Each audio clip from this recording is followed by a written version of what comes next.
గురించి. Right right right మళ్ళీ వస్తాం శాస్త్రి గారు. మనతోటి భమిడిపాటి రవికృష్ణ శర్మ గారు ఉన్నారు, ప్రముఖ జ్యోతిష్య వాస్తు సిద్ధాంతి మరియు ఆధ్యాత్మికవేత్త. శర్మ గారు గుడ్ ఈవినింగ్ అండి. శుభ సాయంత్రం చెప్పండి. సో సిట్ విచారణ కాదు, ఇమీడియట్గా యాక్షన్ జరగాలి అనేది జీవీఆర్ శాస్త్రి గారు వారి వాదన బలంగా వినిపిస్తూ ఉన్నారు. కానీ ఆంధ్రప్రదేశ్ ప్రభుత్వం అయితే సిట్టు విచారణ వేసింది, 3 ఐపీఎస్ అధికారులు నియమించింది. ఇమీడియట్గా స్వామివారి లడ్డూ ప్రసాదానికి జరిగినటువంటి అపచారం మీద ఇమీడియట్గా వారి విచారణలో నిజాలు నిగ్గు తేల్చేటువంటి పనిలో పడ్డారు ఆల్రెడీ అధికారులు కూడా. అదేవిధంగా ఒక పక్క ఉప ముఖ్యమంత్రి ప్రాయశ్చిత దీక్ష చేస్తున్నారు. ఈ నెల మరి వచ్చే నెల 2వ తారీఖున ప్రాయశ్చిత దీక్ష మొత్తం 11 రోజుల పాటు చేసి విరమించబోతామన్నారు. సో ప్రభుత్వం ఆల్రెడీ శాంతి హోమం కూడా చేసింది తిరుమలలో. సో ఏమంటారు, సాటిస్ఫాక్షన్ రావట్లేదా అయినప్పటికి కూడా? సో మరి ఎలా? ఓం నమో నారాయణాయ. పరశురాముడు బయలుదేరాడండి ఇవాళ. పరశురాముడు త్రేతాయుగం దగ్గర ఆగిపోయాడు అనుకున్నాం కానీ పవన్ కళ్యాణ్ గారి రూపంలో మళ్ళీ పరశురాముడు బయలుదేరాడు. పరశురాముడు విష్ణు జాపాన్ని పట్టుకున్నాడు ఆనాడు. ఇవాళ పోయి ఈ ఆలీబాబా 40 దొంగల సినిమా వచ్చింది అంతకుముందు. అయ్యి వాళ్ళ 40 దొంగలల్లా ఈ వైసీపీ వాళ్ళందరూ కలిసి వాళ్ళు పోక వెంకటేశ్వర స్వామి దేవాలయం జోలికి వెళ్ళారు చివరికి. వీళ్ళంతా సాధారణంగా ఏ దేవస్థానానికైనా సరే భజించే వాళ్ళని పెడతారు. అంటే భజన అంటే స్వామివారి ఎడల భక్తి ఉన్నవాడని. కానీ భుజించే వాళ్ళని పెట్టారండి అక్కడ. భుజించే వాళ్ళంతా పోగొయ్యారు, స్వామివారి సొమ్మునే భుజించారు. అసలు భజించడం తెలియదు వాళ్ళకి. పరమ నాస్తికత్వాన్ని ఉన్నటువంటి వాళ్ళందరినీ తీసుకెళ్లి అక్కడ కూర్చోబెడితే వాళ్ళు భుజించడం మొదలు పెట్టారు. అయితే భుజించింది ఎవరిని? కలియుగ వైకుంఠ స్వామి వెంకటేశ్వర స్వామిని భుజించారు పోయి. ఎన్నో గన్నులు కొట్టేశారు, భూములు కొట్టేశారు, ఇంకోటి ఏదో కొట్టేశారు, చాలా కొట్టేశారు. కానీ ఇవాళ చివరికి వెంకటేశ్వర స్వామి దేవాలయానికి సంబంధించినటువంటి ఆస్తులు కూడా కొట్టడానికి సిద్ధమయ్యారు వాళ్ళు. అందుకే ఇవాళ ఎంత ఆనందంగా ఉందండి. ఇవాళ పవన్ కళ్యాణ్ గారు కనకదుర్గ అమ్మవారి మెట్ల పూజ చేసి పైకి వెళ్ళిన తర్వాత ఆయన ఒక సినిమాలో చెప్తారు, ఆయన అంటే యాక్చువల్ సినిమా యాక్టర్ గా మాట్లాడట్లా. ఒక 10 సంవత్సరాల క్రితం పవన్ కళ్యాణ్ గారిలో ఉన్నటువంటి మెచ్యూరిటీ కానివ్వండి, ఆయనలో ఉన్నటువంటి తత్వం వేరు. 10 సంవత్సరాల తర్వాత ప్రజల్లో తిరిగిన తర్వాత ప్రజల యొక్క కష్టాలు అన్ని విన్న తర్వాత ఈ రోజు ఒక హిందువుగా సనాతన ధర్మాన్ని పరిరక్షించడానికి కావాల్సినటువంటి శక్తి సంపాదించుకున్న పరశురాముడు కనపడ్డాడు నాకు ఈ రోజున. ఎంత గొప్పగా చెప్పాడంటే ఆయన చెప్తాడు, భయాన్ని నీకు భయం తెలీదు, భయం టన్నులు చూపిస్తా అంటాడు. ఒక సినిమాలో డైలాగ్ ఉంది ఆయన గారిది. ఇవాళ టన్నులు చూపిస్తాడండి. ఎవరైతే సనాతన ధర్మాన్ని, హిందూ ధర్మాన్ని వ్యతిరేకించారో, హిందూ ధర్మాన్ని భ్రష్టు పట్టించడానికి చూశారో, హిందూ ధర్మానికి సంబంధించినటువంటి ప్రతి విషయంలో కూడా ఎవరెవరైతే అన్యాయం చేద్దామని చూశారో వాళ్ళందరికీ టన్నుల కొద్ది భయాన్ని చూపిస్తాడు ఇవాళ పవన్ కళ్యాణ్ గారు. 100కి 100 రూపాయలు చూపిస్తాడు. ఎందుకు అంటే ఇవాళ సిట్టు విచారణ జరగాలి. మనం హిందువులు అయినప్పటికీ కూడా మనది సెక్యులరిజం. ఏమంటే అన్ని మతాలు, అన్ని కులాలు, అన్ని భాషలు, అన్ని ప్రాంతాలు కలిపి ఉంది మనది. అన్నట్టుగా ఇవాళ బ్రహ్మనాయుడు గారు ఇందా చెప్పారు, 10 మంది దోషులు తప్పించుకోవచ్చు కానీ 100 మంది దోషులు తప్పించుకోవచ్చు కానీ ఒక్క నిర్దోషికి శిక్ష పడకూడదు అనేదే మన ధర్మము, మన భారత రాజ్యాంగము. ఈ రోజున ఈ ఆలీబాబా వెనక ఉన్న 40 దొంగల్లో ఒక దొంగ ఎలా శిక్షించారు అని ప్రశ్నించకుండా ఉండటం కోసం తప్పనిసరిగా ఒక కమిటీ నిర్ధారణ చేసిన తర్వాత ఒక చర్య కనుక తీసుకున్నట్లయితే మనము మళ్ళీ రోడ్ల మీదకి ఎక్కి సమాధానం చెప్పక్కర్లేదండి. ఎంత గొప్ప విషయం అండి ఇవాళ పవన్ కళ్యాణ్ గారి గురించి. అంటే నేను ఇవాళ హిందువుల్లో మన మాక్సిమం 99% హిందువులే ఉంటారండి. రాజకీయ నాయకులంతా కూడా సాధారణంగా 90% ఉంటారు. అయితే ఈనాడు ఇన్ని సంవత్సరాల తర్వాత ఒక మనిషి ఎన్నో సినిమాల్లో కానివ్వండి, బయట కానీ బ్రాహ్మణులను దూషించారు, దేవతలను దూషించారు, దేవుళ్ళను దూషించారు, దేవాలయాలను దూషించారు. ఒక్క రాజకీయ నాయకుడు బయటకు వచ్చి మాట్లాడిన సందర్భం లేదండి వాటి వరకు. బ్రాహ్మణులు అయితే నీచాతి నీచంగా మాట్లాడిన రోజులు ఉన్నాయి. అంటే మాట్లాడితే తమకు ఓట్లు పోతాయేమో అనేటువంటి ఒక ఇన్సెక్యూరిటీ ఫీలింగ్ తోటి, ఒక స్వార్థంతో తమ ఆచరించేటువంటి మతానికి, ధర్మానికి అన్యాయం జరుగుతున్నా, అపచారం జరుగుతున్నా కూడా కళ్ళు మూసుకొని ప్రయాణం చేశారు. కానీ ఎవరు వీళ్ళకి తెలియని విషయం ఏంటంటే అండి, ఒక విషయం తెలియట్లే వీళ్ళకి. ధర్మం ఎక్కడైతే నశింపబడుతుందో అక్కడ తమ్ముడు కూడా ఎదురు తిరుగుతాడు విభీషణుడిలాగా. ఎక్కడైతే ధర్మం ఎదురు తిరుగుతోందో అక్కడ కొడుకులాగా ఎదురు తిరుగుతాడు ప్రహ్లాదుడిలాగా. ఇవాళ చంద్రబాబు నాయుడు గారు రాముడైతే రాముడు అంత మంచివాడు కాదు, లక్ష్మణుడు. ఉప ముఖ్యమంత్రి పవన్ కళ్యాణ్ గారు లక్ష్మణ తత్వం, కత్తి దూయటం, కండలుగా నరకటం. ఈ మాటలు చెప్పే పద్ధతి కాదు, మాటలు చెప్పడాయన. మాటలు ఎందుకు చెప్తాడంటే ఇప్పుడు మాలాగా ఇంకా చాలా మంది నిద్రపోతున్నారు. ఇంకా మనకెందుకులే, వాళ్ళే మాట్లాడతారులే, తేలినాడు తేలుతుందిలే అని మన దాకా వస్తే గానీ తెలియదు ఏది కూడా. ఆ స్థితిలో ఉన్న వాళ్ళని అరే నాయన మనదిరా, మనమే మాట్లాడాలని మాలాంటి వాళ్ళకు కూడా కనువిప్పు కలిగించడానికి వాళ్ళు ఆయన దీక్ష చేశారండి. సో ఆయన ఇచ్చినటువంటి సపోర్ట్, ఆయన మాట్లాడిన మాటలు ఖచ్చితంగా ఇప్పుడు మీలాంటి పెద్దలు ఎవరైతే హిందూ ధర్మాన్ని ఆచరించే వాళ్ళు ఎవరైతే ఉన్నారో మీకు ఇంకొంచెం బలం తోడైనట్టేగా. ఒక ఉప ముఖ్యమంత్రి కూడా మాట్లాడారు. ఇవాళ బలం కాదండి, మేము చెప్తున్నాం కదా, ఎవరైనా 1000 మైళ్ళ ప్రయాణమైనా ఒక్క అడుగేయాలంటారు కదండి. అవును. ఇవాళ మేమేమనుకుంటున్నామంటే రేపు ధైర్యంగా నిలచి రోడ్డు మీద నిలబడి ఒక దీక్ష చేయాలంటే మా వెనక అదృశ్యమైన శక్తి ఒకటి ఉందని అంతకుముందు చెప్పుకుంటాం, అది దైవ శక్తి. కానీ వాడి దృశ్య రూప శక్తి పవన్ కళ్యాణ్ గారు ఉన్నారండి మాకు. అవును. అంటే ఆయన ఉన్నారని ధైర్యంతో కాదు, లోపల ఎంత ఉద్వేగం ఉన్నా, బాధ ఉన్నా ఇన్నాళ్ళు కూడా శాంతి శాంతి శాంతి శాంతి అని భరించుకుంటూ వచ్చామండి. కానీ వాళ్ళ భరించే ఓపిక లేదు. ఎందుకు అంటే ఇప్పుడు ఇల్లు తగలబెడుతుంటే ఎవడు ఊరుకుంటాడండి? అవును. ఇప్పుడు ఇల్లు తగలబెడుతుంటే ఎవరు ఊరుకోరు కదా. ఎంత ఎంత దరిద్రం అంటే ఈవో ధర్మారెడ్డి గారి గురించి ఇందా మాట్లాడారు.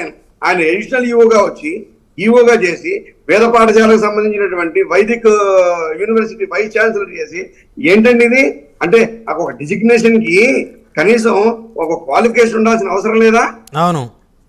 మంచిగా భోజనం చేస్తే చాలా, ఎక్కడున్న సొమ్మును ఎక్కడెక్కడ ఉంది మొత్తం ఎలుక కనుక ఎట్లయితే తెలియకుండా కనుక వడ్ల బస్తాలు కొట్టేస్తుందో అట్లా కొట్టేస్తే చాలా మనకి.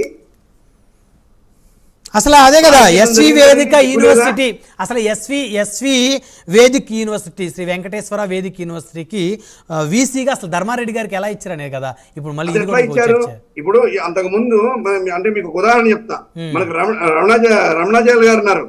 రమణాచార్యులు గారు ఈవోగా పనిచేసినప్పుడు ఈ రోజు వరకు ఎంతో మంది ఈవోలు చూసామండి. ఒక తిరుమల తిరుపతి దేవస్థానంలో ఈవోగా పనిచేసి సొంత ఇల్లు కూడా కొనుక్కొని ఏకైక వ్యక్తి రమణాచార్యులు గారు అండి, కేవీ రమణాచార్యులు గారు. అటువంటి వాళ్ళు ఎంతో మంది ఉంటే అటువంటి వాళ్ళని చేయండి మెంబర్స్ ని. 4 మంది ఉన్నారండి అటువంటి వాళ్ళు. ఇవాళ మేము గోల పెట్టేది అంటే మాకేదో రాజకీయ నాయకుల మీద ఏమండి మన పరిపాలించే వాళ్ళండి, వాళ్ళ మీద మాకేం కోపం ఉంటుంది. కానీ పట్టలు కూడా గుంజుకుంటుంటే ఇప్పుడు నేను మొన్న చెప్పాను, ఔరంగజేబు లాగా, ఒక బాబర్ లాగా, అక్బర్ లాగా, రజాకార్ లాగా మీద పడి దోచుకునే పరిస్థితికి వస్తే, ఇంటింటిని దోచుకునే పరిస్థితికి వస్తే కర్మగాని ఇప్పటికి కూడా పవన్ కళ్యాణ్ గారు లాంటి నాయకుడు మన వెనక ఉండి గళం ఇప్పకపోతే, ఒక మాట మాట్లాడలేకపోతే, ఇంకా రేపు మన పీకలు తగ్గొచ్చినా, మన భార్యా పిల్లల్ని అన్యాయం చేసినా, ఇంకేదన్నా చేసినా కానీ మనం ఏం మాట్లాడలేము. దేవుడి జోలికి వెళ్ళిన వాడికి మనిషి జోలికి పోవడానికి భయం ఎందుకు ఉంటుందండి? 100% వ్యాలిడ్ పాయింట్ ఇది. దేవుడి జోలికే పోయాడు వాడు, మనిషి జోలికి వెళ్ళడం ఎంత వాళ్ళకి? అవును, రైట్. శంకర్ గారు, బాడి శంకర్ గారు, సిట్ కాదు ఇమీడియట్గా యాక్షన్ జరగాలి అని చెప్పేసి ఇందాక జీవీఆర్ శాస్త్రి గారు ఢిల్లీ నుంచి ఆయన మాట్లాడారు. సో కాలయాపన కాదు, ఇమీడియట్గా మాకు యాక్షన్ రావాలి, మా కడుపు రగిలిపోతుంది, మాకు చాలా బాధ వేస్తూ ఉందని చెప్పేసి ఆయన ఆవేదన వ్యక్తం చేశారు. అఫ్కోర్స్ ఆయన ఆవేదనలో వాస్తవం ఉంది, దాని ఎవరు కాదనలేదు. సో అయినప్పటికీ కూడా న్యాయస్థానాలకి కొన్ని ప్రొసీజర్స్ ఉంటాయి కాబట్టి ఆ ప్రొసీజర్స్ని ప్రభుత్వం పాటిస్తుంది. ఈ పోరాటంలో పీఠాధిపతులు అందరూ కూడా, దేశవ్యాప్తంగా ఉన్న పీఠాధిపతులు అందరూ కూడా దీన్ని ఖండించాలి. దీని గురించి వాళ్ళు ఒక నిర్ణయం తీసుకోవాలి. నిర్ణయం తీసుకొని బయటకు వస్తేనే, వీలాంటి పెద్దలందరూ కూడా బయటకు వస్తేనే ఇక్కడ మంచి జరుగుతే తప్పితే ఎవరి కాళ్ళు ఇంట్లో కూర్చుంటే జరగదండి. అవును. ఎందుకంటే కొండ మీద చేసిన పాపాలు ఇన్ని అన్ని కాదు. వాళ్ళు ఒక కొండ మీదే కాదు, ఆంధ్రప్రదేశ్ లో చేసిన పాపాలు ఇన్ని అన్ని కాదు. ఒక సింహాచలం గుళ్ళో సింహాచలం ఆ ట్రస్ట్ బోర్డుని రద్దు చేసి ఒక అమ్మాయిని తీసుకొచ్చి పెట్టి వారే వారసరాలని, ఇక్కడ వెండి రథాలు దొంగిలించేసి వెండి రథం పోతే ఏమైంది 3 లక్షలు ఇస్తామని, ఇట్లాంటి కొల్లలు రథం తగలబెడితే ఎవరో ఆకతాయిలు తగలబెట్టారని ఏదో పిచ్చి కేసులు పెట్టి వదిలేసి, వీటన్నిటి మీద వాళ్ళు అన్నదానం మీద కూడా నాసి రకం బియ్యం పెట్టారు. భోజనం నేను ఎప్పుడు అయ్యవారి దగ్గరికి వెళ్ళినా భోజనం చేస్తాం, అలాగే చేసాం. ఏంటి బాగోలేదయ్యా బియ్యం బాగలేదని కూడా నేను కంప్లైంట్ కూడా చేశా. అన్నం బాగోలేదండి కంప్లైంట్ కూడా చేశా. అలా 2-3 సార్లు చేశా నేను. ఒకటే కాదు, వడలో జిలేబీలు ఇట్లాంటివన్నీ అయ్యవారికి పెట్టే దాంట్లో అన్నీ కూడా రైట్ వారు కల్తీ చేసినట్టే ఉంటుంది. ఒకటని కాదు, ఒక లడ్డూలే చేశారంటే అందులో చేరని నమ్మకం ఏముంది?